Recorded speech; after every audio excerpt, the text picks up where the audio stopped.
How to pump out basement water is a very common question among homeowners. If your basement has recently suffered from flooding, you should know the first steps you need to take to prevent further damage. The first step is to evacuate any items that have been affected by the water. If it is not possible to move these items, you should at least put a tarp over the area. If there is still standing water, you should not pump out the water. Also, make sure to turn off the electricity in the basement. If you can, keep pets and children out of the area until you are sure you have a safe place to evacuate them. Next, you can use a hand crank pump to remove water from the basement. This will be useful in situations where there is no electric supply. The pump should be placed in the lowest spot of the room. You can also use two pumps to speed up the process. To save on time, you may also want to invest in a battery-operated generator. Alternatively, you can purchase a hand crank pump and position it in the lowest spot of the room. If you've decided to do the work yourself, you can also hire someone else to do it for you. It's easy to hire a professional, but you should make sure to follow a few safety steps. If you're not familiar with the steps to pump out basement water, consider hiring a professional.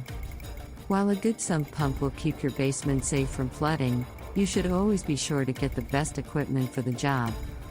Another important step to prevent basement flooding is to test your sump pump. Make sure to allow it to collect water and then test it.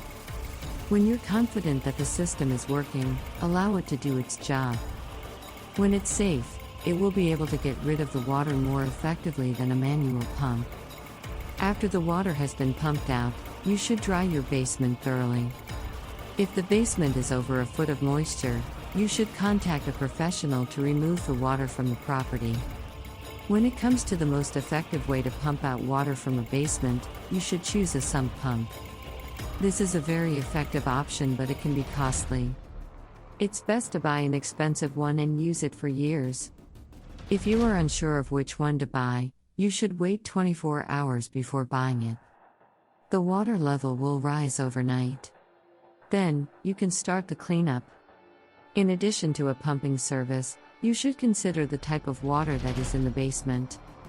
This can be classified as clean or dirty. For the most efficient and effective method, you should assess the amount of liquid and damage.